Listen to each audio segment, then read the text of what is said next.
Bonjour à tous, bienvenue dans cette nouvelle vidéo sur ma chaîne YouTube et on se retrouve aujourd'hui pour la review de l'épisode 3 de La France a un incroyable talent pour cette saison 2023. Un épisode, alors je sors la review un peu tard mais en fait j'ai été pris pas mal par le temps cette semaine, j'ai eu du mal à pouvoir me poser, ce qui fait d'ailleurs que j'ai pas regardé l'épisode en direct, je l'ai regardé en replay etc. Enfin bref, pas mal de problèmes, mais bon peu importe, en tout cas la vidéo est là.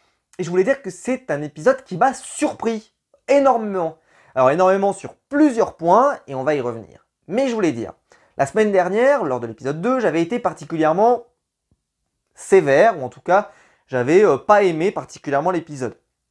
Sans être dénigrant ou quoi que ce soit, juste l'épisode ne m'avait pas particulièrement plu. Celui-ci m'a particulièrement plu au contraire, je l'ai trouvé très bon, très rythmé. Alors est-ce que c'est parce que je l'ai rattrapé en replay? Je n'en sais rien, mais en tout cas, quelle incroyable soirée j'ai passée avec des numéros de grande qualité. Et surtout, et ça pour moi c'est l'élément le plus important, j'avais véritablement l'impression d'avoir une soirée extrêmement complète avec des numéros qui pour moi m'ont particulièrement comblé. Ceci étant, je vais quand même me donner un coup de bâton, c'est que je sais aussi pourquoi je l'ai aimé, c'est que hier, j'ai dit hier, mais voilà, au moment en tout cas où l'épisode a été diffusé, et bien tout simplement, il y a eu beaucoup de magie. Il y a eu quand même 2 numéros de magie sur l'ensemble de la soirée, ce qui est suffisamment rare pour être cité, je pense que c'est une première dans La France a un incroyable talent. Alors, il y en a un, c'est pas de la magie vraiment, mais ça reste quand même. Mais on a eu quand même 2 numéros de magie et 2 numéros de magie qui en plus ont fait sensation. Et donc forcément moi qui adore la magie, ce qui n'est pas le cas de tout le monde, on le voit bien des fois avec la réaction du jury quand il y a un magicien qui se pointe, je peux penser aussi que certains d'entre vous peut-être se disent « Oh il y a de la magie, c'est pas forcément génial ». Donc c'est pour ça que moi j'ai peut-être plus aimé que la moyenne, alors que vous, dites-moi dans les commentaires parce que ça m'intéresse, peut-être qu'on n'a pas du tout la même expérience sur cet épisode, que moi j'ai trouvé très bon. On va commencer avec le Frigi, j'espère que je le prononce comme il faut, avec un numéro d'équilibre à 3 de main à main, hein, un équilibre. Alors j'ai trouvé que c'était un numéro malheureusement entre guillemets très classique, mais très efficace. En fait ces numéros-là, on les a beaucoup vus, hein, les numéros de main à main, etc. Donc forcément c'est des numéros qu'on commence à avoir l'habitude. Et comme je disais, s'il n'y a pas une mise en scène qui sublime particulièrement le truc, ce genre de figures, ou la plupart des figures, on les a déjà vues, revues, revues. Et donc forcément, c'est assez parfois épuisant de regarder ça. Ceci étant, là je trouvais que la soirée, et je vous le disais la dernière fois, quand le premier numéro est pas mal du tout, c'est plutôt bon signe. Et ça s'est confirmé parce que là le premier numéro était quand même bon. Voilà, franchement, la prestation était bonne, j'ai envie de les voir, j'ai envie de les revoir. Il y a un potentiel et je trouve que globalement, les figures étaient un peu plus ambitieuses que d'habitude et avec, voilà, une performance qui en tout cas m'intéresse et me donne envie d'en voir plus. Ensuite, on avait la troupe du ballet Morane, donc qui est en fait, alors il y a un gars qui se présente, donc qui s'appelle Andrea, qui était danseur, et donc au début on pense qu'on va avoir une prestation juste d'un. À son style, je me doutais qu'il allait nous présenter du Michael Jackson, et là arrive l'ensemble d'une troupe. Et j'ai trouvé, alors là, pour moi même d'ailleurs, je pense qu'ils auraient dû commencer par ça. Je pense que c'était le premier numéro que j'aurais mis. C'est peut-être le numéro à qui j'aurais donné mon golden buzzer à discuter parce que j'ai trouvé que le numéro était excellent. La danse dans Incroyable Talent, je trouve que c'est toujours quelque chose qui est hyper bien quand c'est de la danse de groupe comme ça. Parce qu'il n'y a pas de demi-mesure dans Incroyable Talent. Soit tu as la danse tout seul et c'est un peu souvent... tu vois, on essaie d'exprimer quelque chose, massin, soit de la danse en couple, où là, il y a vraiment un duo, un truc d'amour, ou ce que vous voulez, etc. Ou les enfants, comme on avait eu une année, pour ceux qui se souviennent. Et après, on a l'effet de groupe, c'est-à-dire avec plein de gens. Et là, c'était le cas. Sauf que là, ce qui était suffisamment intéressant, c'est que je trouve qu'il y avait une mise en scène et une choix du rythme qui était génial. Et puis aussi, on n'en parle pas assez, mais le match-up de la musique avec différents tubes de Michael Jackson qui s'enchaînaient les uns après les autres, j'ai trouvé que ça donnait un rythme et un dynamisme qui fait qu'on n'attendait pas forcément, tu vois, il n'y avait pas de côté répétitif de il y a la musique, ils vont donc refaire certains moves de la Corée. Non, c'est hop, on repartait sur une musique, les enchaînements étaient hyper fluides, des prestations et des moments où vraiment, mais je n'ai pas perdu une miette, c'est simple, j'étais devant mon écran et je n'ai pas perdu une seconde de ce numéro. Pour moi, c'était le meilleur numéro de la soirée, pourtant ce n'est pas le numéro qui sera Golden Buzzé, mais pour moi, c'était le meilleur numéro de la soirée. Déjà, j'adore la danse comme ça quand c'est hyper synchro, et c'était le cas. Mais surtout parce que je trouve que vraiment, ils se sont pris la tête. Voilà, des fois, ils dansaient pas tous en même temps. Voilà, il y avait vraiment quelque chose d'hyper sympa. Et visuellement, ça rendait hyper bien. Donc, j'ai qu'une seule hâte, c'est de les revoir. Vraiment hâte. Vraiment, c'était trop bien. Ensuite, on a David. Alors David, comme je le disais la semaine dernière pour ceux qui se souviennent, les numéros un peu débiles et tout, il faut vraiment qu'ils soient débiles pour qu'on se marre. Et là c'était le cas parce que franchement je me suis marré avec donc un chanteur qui dit, en plus ça sent pas bon son machin. Le mec il arrive, il te dit moi je vais faire du chant. Attention, moi je suis un chanteur qui apporte une innovation. Déjà ça sent pas bon déjà quand il a commencé à dire ça, je me suis dit qu'est-ce qu'il va faire? Est-ce qu'il va chanter avec son bide? Est-ce qu'il va chanter avec un orifice? Un orifice. Voilà, bon j'étais un petit peu inquiet. Et alors là, bon il te dit qu'il a 1,6 million d'abonnés sur TikTok. Incroyable. Pourquoi moi j'ai que 17 000 abonnés sur cette plateforme, enfin sur YouTube, je veux dire, voilà, hein, moi je ne fais pas ça, il faut que je fasse ça pour avoir 1 million d'abonnés sur YouTube ou sur TikTok, c'est quoi cette histoire? Bon, peu importe, mais même sur n'hésitez pas à me suivre sur mon TikTok, hein. J'ai créé un TikTok, vous pouvez me suivre hein, sur TikTok, voilà, n'hésitez pas, c'est sympa mon TikTok, il est sympa. Enfin bon, mais je fais pas ça par contre, je fais pas ça. Bon, donc il dit voilà, moi je suis vraiment un auteur. Un auteur vraiment Victor Hugo, Guy de Maupassant sont des amateurs à côté de moi. Moi, voilà, je suis véritablement l'auteur du 21e siècle parce que je choisis mes mots avec précaution. Et donc sa chanson, ça a été « J'ai mangé un croissant et maintenant il est absent » et « J'ai mangé un kiwi et maintenant il est parti ». Bon, honnêtement, ça m'a fait rire, je dois reconnaître. Donc bon, je peux comprendre que sur TikTok, ça puisse marcher ce genre de conneries. Parce que bon, c'est un peu la plateforme pour ce genre de trucs. Mais ça m'a fait rire. Voilà, je dois reconnaître, j'ai ri. Le kiwi, ça m'a fait marrer. Le croissant. Après, je trouve que par contre, en fait, elle lui amène un croissant. Il bouffe le croissant. Karine Le Marchand et tout. Il commence à chanter. Puis après, il amène un kiwi. Il mange le kiwi et tout. Je trouvais que l'enchaînement, c'était pas terrible par contre. Mais bon... Ça n'a pas duré suffisamment longtemps pour que ça soit nul. Voilà, c'était pas mieux que ce que c'est, mais ça m'a fait rire. C'était quand même beaucoup moins bien que la cheucheu et tout ce que vous voulez, qui pour moi est vraiment le numéro débile par excellence, mais qui était trop bien. Celui-là, bon, je pense pas que ça puisse rester ce genre de chanson. J'en sais rien, parce que sur TikTok, vu que ça cartonne, peut-être que ça reste déjà, hein. Mais bon, j'ai mangé un croissant. Après, je dis ça, honnêtement, ça pourrait faire des vidéos TikTok où tu récupères ce son, à mon avis, un peu sympa. Mais bon, voilà, voilà, j'ai trouvé ça sympathique. Enfin, sympathique, ça m'a fait marrer. Ensuite, Marceau, alors lui, donc il a une invention. Alors lui, par contre, attention, celui c'est une vraie invention. Il fait de la sangle asymétrique, c'est-à-dire que c'est pas de la sangle classique comme on peut voir. Et c'est ce que je vous expliquais, c'est quand les numéros comme ça, qu'on a déjà vu, la sangle, on l'avait déjà vu. Là, il dit, j'apporte quelque chose de nouveau. Et ben là, c'est exactement l'effet que ça m'a produit, c'est que je trouve qu'honnêtement, les figures étaient plutôt très stylées, les en scène plutôt sympas. Et puis voilà, bon choix. Bon choix de mise en scène, bon choix d'ambiance, mais surtout, je trouve qu'avec les sangles, le fait que ça soit avec une poulie comme ça, et puis, enfin, je trouvais que c'était plutôt cool, et personnellement, ça m'a donné envie d'en voir plus, et j'espère que le prochain numéro sera encore meilleur. En tout cas, je l'ai trouvé très réussi. Comme je vous disais, ça m'a pas intéressé, c'est-à-dire que des fois, il y a des numéros, comme je vous disais, qu'on les a un peu trop vus. Celui-ci, c'était quand même un concept qu'on avait déjà vu, la sangle, mais amélioré, amené un peu plus loin, et donc ça m'a intéressé. C'est pour vous dire que même les numéros qui étaient des classiques, ont été un peu, voilà, ils m'ont surpris. La danse par exemple, comme je vous l'ai dit, le match-up de chansons était plutôt très cool. Donc voilà. Après on avait Elodie, la danseuse de flamenco. Donc là, bon, honnêtement c'était malaise. C'était malaise. Elle nous a quand même sorti à la fin. Je pense que le public a aimé. Non, je pense que toutes les langues confondues, on n'a pas aimé. On n'a pas aimé. En fait, elle faisait du flamenco, mais en le mélangeant avec de la modernité, c'est-à-dire avec les danses du robot. On aurait dit Michael Kyle pour ceux qui ont les rêves de Ma famille d'abord, mais c'était tellement ça, quoi. Et donc, bon, c'était marrant, mais sans plus. Moi, j'ai préféré, par exemple, j'ai mangé un croissant, et il est absent. Ça m'a plus fait marrer. En plus, le mec, il avait vraiment une tête de bonhomie à se marrer, quoi. Alors que elle, c'était cringe, tu vois. C'était vraiment cringe. Mais bon, on en a des numéros comme ça, ça arrive de temps en temps. Ensuite, là, la surprise. Monica. Monica, chanteuse âgée, plus de 80 ans de mémoire. J'ai pas noté son âge exact, je m'excuse. Et elle chante du Edith Piaf. Avec une voix qu'on peut s'attendre, en tout cas avec une personne aussi âgée, qui est une voix un peu tremblotante, un peu machin. C'était pas le cas, c'était une voix extrêmement claire, puissante, enfin suffisamment puissante en tout cas pour son âge. Et c'est vrai que c'était assez spectaculaire. Marianne James va chialer, un truc de dingue. D'autres vont être particulièrement émus, etc., etc.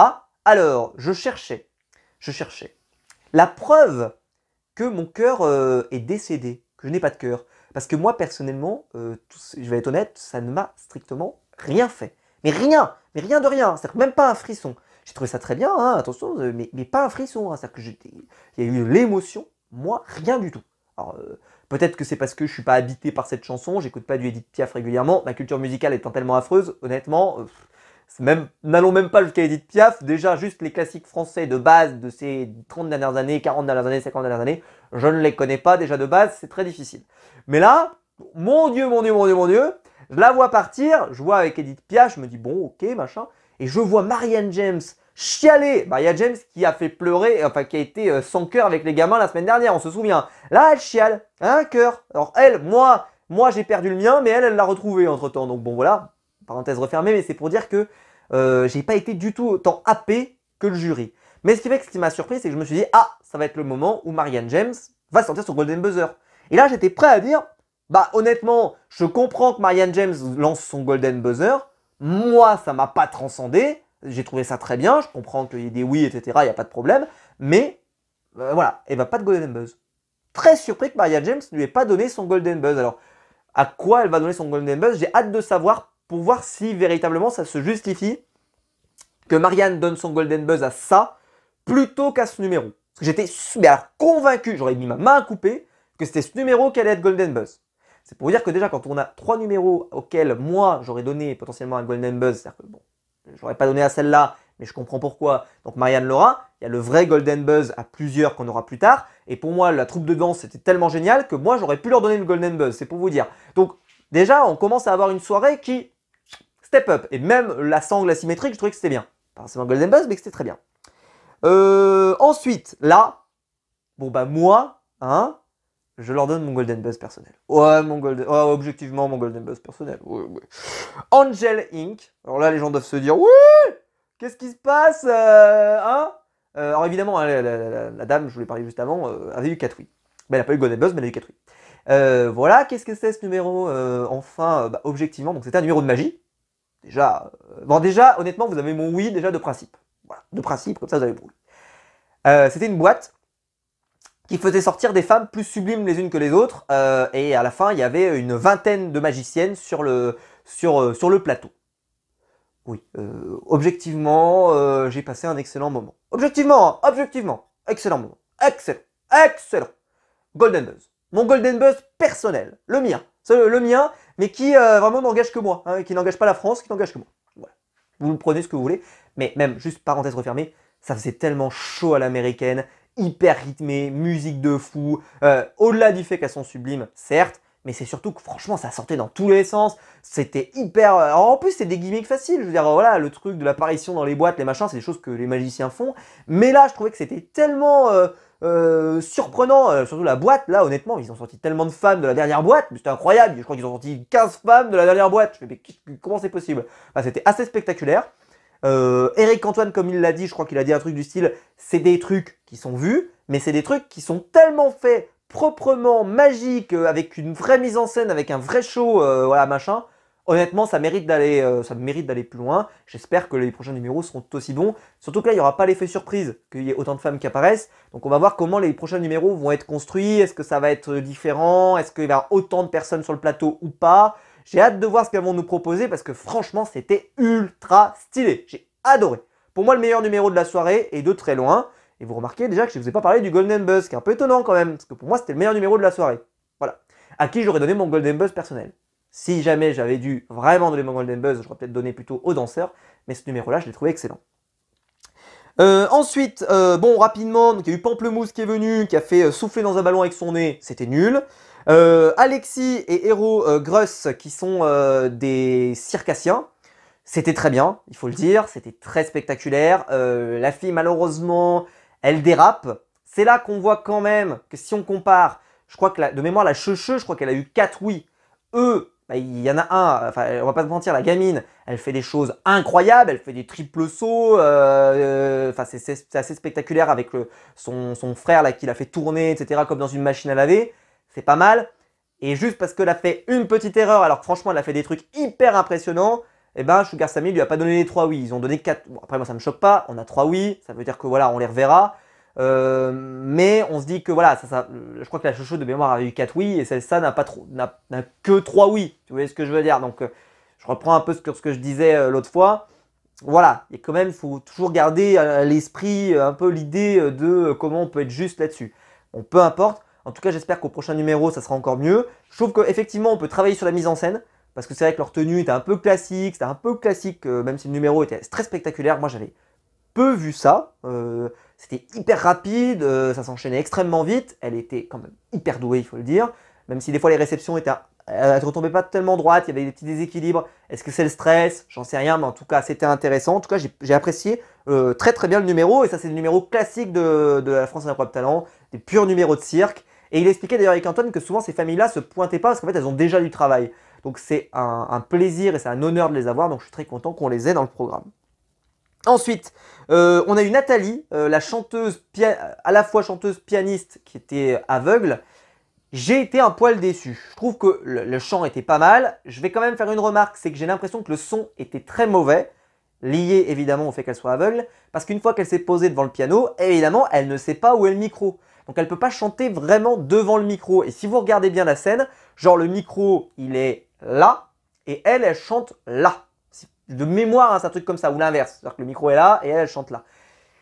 Elle est aveugle, donc voilà, est-ce qu'ils auraient pas dû... Alors je comprends bien, hein, là on peut pas vraiment s'entraîner parce que quand elle arrive, bah, il y a déjà le public, il y a déjà tout, donc on va pas s'entraîner deux fois. Je sais pas comment ça s'est produit, je sais pas comment ils ont fait à la prod et tout. Est-ce qu'ils s'étaient mis d'accord avec elle, où est-ce qu'il faut mettre le micro exactement parce qu'on voit que quand elle s'assoit sur le piano, tu vois, elle tâte même pas les touches, c'est-à-dire vraiment, elle a l'impression qu'elle sait où elle est, etc. Donc j'en sais rien, mais en tout cas je trouvais qu'au son on l'entendait pas très bien, donc peut-être qu'aussi ça a joué. Mais je trouve qu'on a entendu bien mieux en termes de chant dans l'émission. J'ai déjà dit, moi je suis pas très fan du chant dans Incroyable Talent, je l'avais déjà dit, sauf si c'est du Jean-Baptiste Guégan, des gens comme ça, parce que là c'est autre chose, c'est une performance qu'on évalue. Mais là, j'ai trouvé ça sympa. Limite, la dame âgée, je trouve que voilà, il y a un incroyable talent par rapport à son âge, etc., qui moi me parle plus, même si comme je vous l'ai dit, j'ai pas été ému, mais ça me parle plus parce que la performance, je la comprends. Là, j'ai pas trouvé la performance incroyablissime non plus, elle était très bien, mais pas au point de me lever de ma chaise pendant 15 jours pour aller réécouter ça, alors que quand Jean-Baptiste Guégan était passé, hein, j'ai réécouté sa prestation je ne sais combien de fois. Voilà. Ensuite, Sam Sam, alors lui il m'a fait marrer, mais vraiment marrer. Le dresseur canin qui te dit voilà, c'est compliqué d'aller dresser des animaux et tout, c'est marrant. Et puis en fait, c'était un chien invisible, et ça c'était génial. Ah, et franchement, alors ce qui est dommage, c'est que le concept, c'est Marianne, je crois qui a dit ça, c'est que c'était feignant ce qu'il a fait. Parce que franchement, il aurait pu faire bien mieux, bien mieux. Mais là, bon, c'était cool. Moi, ça m'a fait, en fait, je me suis pris au jeu, donc ça m'a plu. Mais c'est vrai que honnêtement, je pense que dans le délire, il pouvait faire bien mieux parce que je pense que ça avait été vraiment hyper drôle. Ça aurait pu me faire mourir de rire pendant 10 jours, tellement ça aurait été bien fait. Là, c'était... par exemple, tu vois, on voyait bien qu'il y avait personne qui passait dans le tuyau. Est-ce que par exemple, s'il avait mis un effet, que le fait que le tuyau se renverse ou j'en sais rien, enfin tu vois, mais je trouve qu'il n'a pas poussé son truc vraiment, je trouve, au bout du bout. Voilà, personnellement. Mais bon, c'est mon avis. Ensuite, il y avait Chris O, pardon, qui était donc un drag queen qui est venu danser, qui a fini quasiment à poil. Même quasiment à poil, hein. Honnêtement, j'ai cru qu'il allait se foutre vraiment à poil. Bon, mais bon, il n'y avait pas l'interdiction au moins de 16 ans, donc on était plutôt rassurés. Oui, après le numéro était pas mal. C'est pas ma came de genre de numéro, mais je dois reconnaître que c'était bien fait et que c'était plutôt cool. Voilà, c'était pas ma came, mais c'était sympa. Et puis, comme je l'ai dit, moi ce que j'aime bien dans la Incroyable Talent, c'est quand il y a plein de trucs. Donc là, honnêtement, c'était sympa d'avoir ça à ce moment-là de la soirée, c'était plutôt cool et c'était bien fait. D'ailleurs, quelle musculature, quel machin. Pouh là là, vivement que j'ai ça, moi, un de ces quatre. Bon, c'est pas prévu, mais voilà. Ensuite, on a celui sur lequel il fallait que j'arrive, Marcobi. Donc, qui fait de la magie, et ça va être un peu le fil rouge de la soirée avec quelqu'un qui est très timide en coulisses, mais vraiment il est comme ça. On va jouer à chat. Alors, parlons de tous les handicaps qu'il a eu. On commence. Il fait un tour avec un paquet de cartes. Bon bah déjà, t'es sûr que normalement t'as pas la voix de Marianne James, et t'as pas la voix d'Hélène Segara, et Sugar Sammy, c'est quasiment sûr non plus. Eric Antoine, à la limite, lui, il peut reconnaître un certain nombre de techniques et de qualités, etc. au travail. Le reste, on va pas se mentir, ça veut dire qu'ils vont lui dire la même chose qu'on entend à chaque fois. C'est de la magie poussiéreuse, c'est de l'ancien temps, c'est ringard, c'est nul, blablabla, blablabla. On connaît. Donc là, je me dis déjà, ça sent pas bon. Là, c'est un magicien, le mec qui vient présenter un tour de magie avec un paquet de cartes. Déjà, ça pue. Parce que il va pas gagner. Enfin, je dis pas qu'il va pas se qualifier, mais on sait très bien, voilà, ça va pas le faire. Je me suis dit, ça va pas le faire. Honnêtement. Bon. Il commence son numéro, il y a un personnage qui s'installe et il est très timide, un peu à trébucher, presque limite, tu vois, je dérange le public, je dérange mon jury, etc., etc. Mais on rentre dans le truc. Enfin, on s'y rentre, etc. Je trouve qu'à mon avis, ça a été encore plus impressionnant pour le jury que pour nous téléspectateurs, parce que je trouvais que pour le téléspectateur, c'était un poil moins happant, pour vous le dire. Moi, j'ai préféré voir les jeunes femmes. Ouais. Objectivement. Objectivement. Arrive le monsieur. Il fait son tour. En fait, il lui demande de choisir une carte. Je sais même pas comment il fait, parce que là, il arrive, il sort le 6. Et puis là, après, derrière, il sort que des 6, etc. Et je vois pas comment, quelle préparation, je comprends pas tellement. Enfin, c'est tellement propre ce qu'il a fait, c'est incroyable. Il commence et là, il sort son paquet de cartes. Son paquet de cartes, alors c'était assez mal filmé, je trouve. Parce que parfois, il y avait des plans qui coupaient, on montrait le jury, etc., etc. Et donc, on voyait pas forcément toutes les manipulations de main. Mais bon, peu importe. En tout cas, mais il y avait des moments de main où je n'ai pas vu, mais alors, aucun détail qui laisse à penser qu'il y a eu permutation de cartes, etc. Et à la fin, il sort des 6 de partout, etc., etc. C'était incroyable. Le numéro était d'une immense, immense qualité. Alors, il a été récompensé, il a gagné un prix du meilleur magicien de cartes, etc. Un truc que même Eric Antoine disait, franchement, en fait, c'est tellement quelque chose que tous les magiciens maîtrisent que être le meilleur dans cette catégorie, c'est que vraiment, on est un dieu vivant. Donc, pour faire aimer le jury, un tour de cartes, déjà le tour de force est énorme. En plus, il a un personnage qui est génial. C'est-à-dire le personnage un peu machin, un peu maladroit. Il me rappelle beaucoup, alors là je vais faire des liens qui n'ont rien à voir, mais il me rappelle beaucoup un certain, peut-être que vous connaissez ou pas, c'est Monsieur Fraise, qui était apparu dans Demande qu'à en rire il y a 10 ans maintenant à peu près, qui était arrivé et en fait il avait fait un sketch où il avait quasiment pas parlé. Sketch légendaire dans l'histoire de la télévision, un des plus grands moments de On demande qu'à en rire et de très loin. Un sketch incroyable que, en fait, il faut vraiment se faire prendre par le sketch parce que si on sait ce qui va se passer, plus ou moins, c'est pas sûr que ça marche autant. Et que là, l'avoir vécu en direct, c'était incroyable. Mais même en le revivant avec les années, je trouve qu'honnêtement, c'est plutôt cool à voir. Mais bon, peu importe. Et en fait, ce qu'on a aimé avec lui, c'est vraiment voilà, le personnage, machin, même si en réalité, voilà, à l'époque, le sketch n'était pas incroyable, si tu regardes véritablement. Et ben là, au contraire, le numéro était excellent, mais le personnage en lui-même était excellent. Et ça m'a rappelé beaucoup Eric Antoine. Parce qu'Eric Antoine, c'est pour ceux qui se souviennent, son premier numéro, c'est pas de la magie incroyable qu'il nous fait. Hein. C'est très bien, mais c'est pas de la magie incroyable. Mais il a tout misé sur son personnage. La colombe, enfin le pigeon, etc. Voilà, machin. Ça lui chie dans la main. Il lui arrache la tête, il la remet en place, etc. Des trucs qu'il va utiliser dans son spectacle plus tard.